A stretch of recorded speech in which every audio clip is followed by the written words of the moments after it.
Hello YouTube, I'm Wes. Welcome to the channel, welcome to the show. Today we are going to be sharing with you my vinyl finds from the month of October 2019.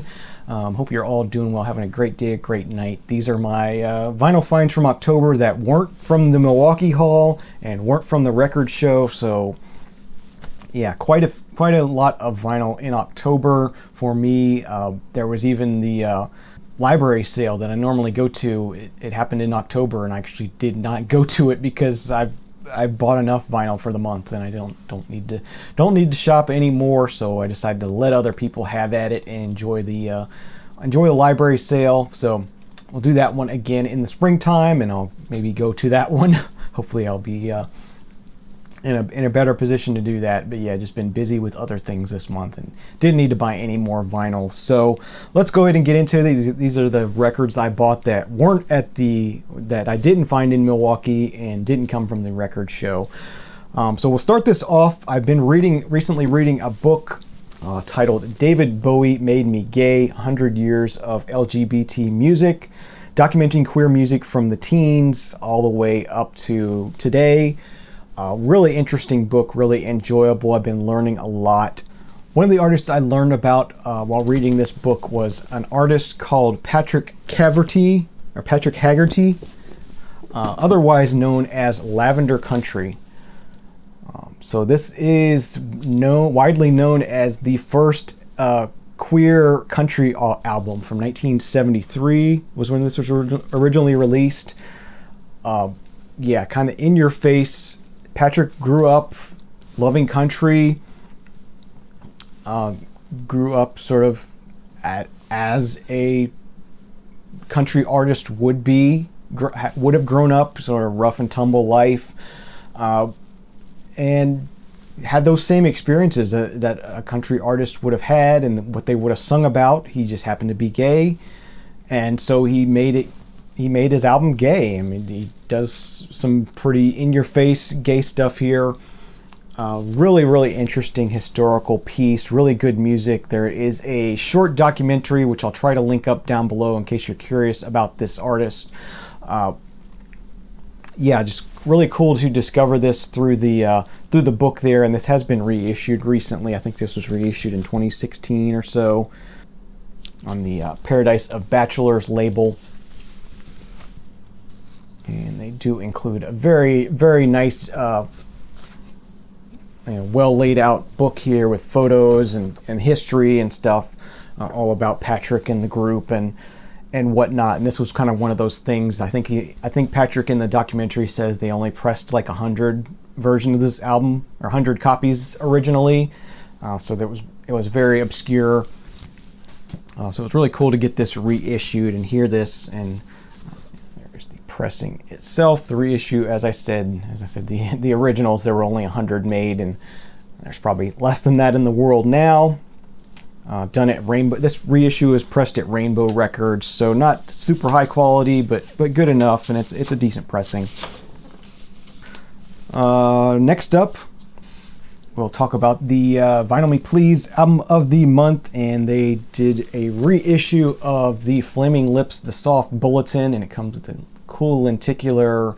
It's not really a cover, it's more of an insert kind of thing, but it is a lenticular version of the cover, which was really cool. I'm glad they did that. Really nice. And then there is the jacket itself, Vinyl Me Please Essential. And inner sleeves. It's not a gatefold like the reissue. I believe the original of this is a gatefold, and some people were complaining about that. A 2 LP set on this sort of yellowish, peachy kind of vinyl. Yeah, that's a pretty good representation of the color there.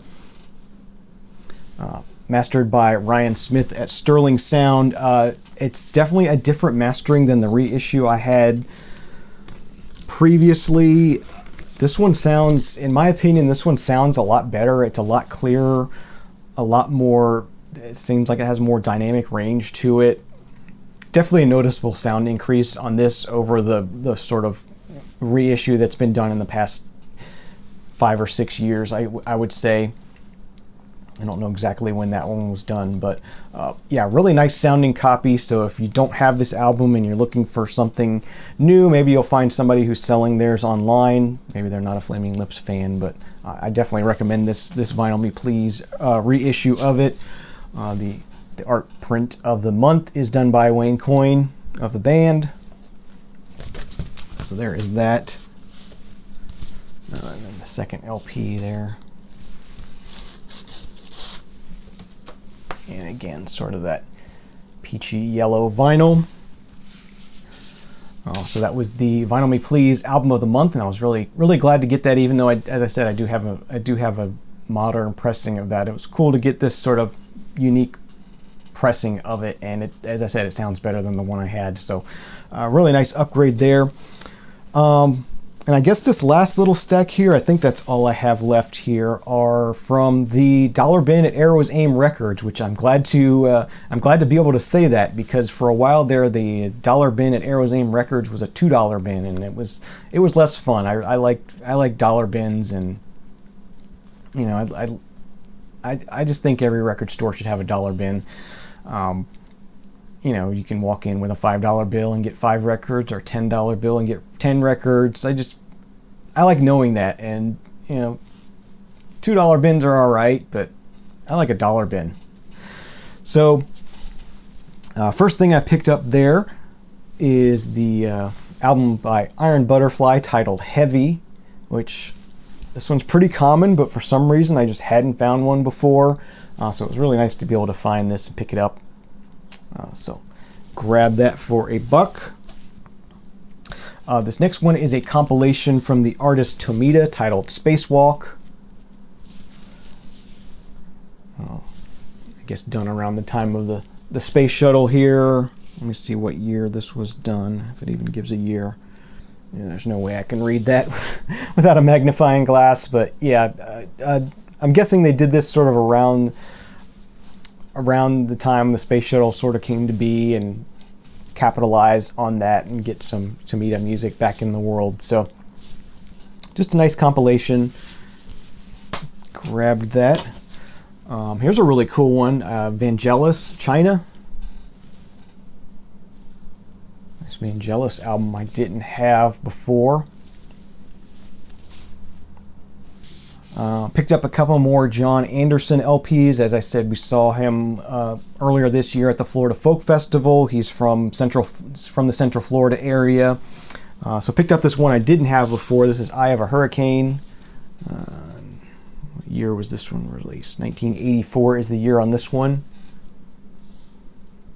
This one has Red Georgia Clay on it. Yeah, just a nice John Anderson album. And this is one I had picked up before, but it wasn't in this nice a shape. And this is his album Wild and Blue, one of his more well-known albums. So that one was from 1982. So just a couple of John Anderson albums.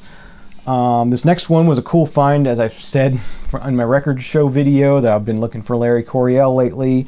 And this one is Larry Coryell and Steve Kahn, I believe is his name.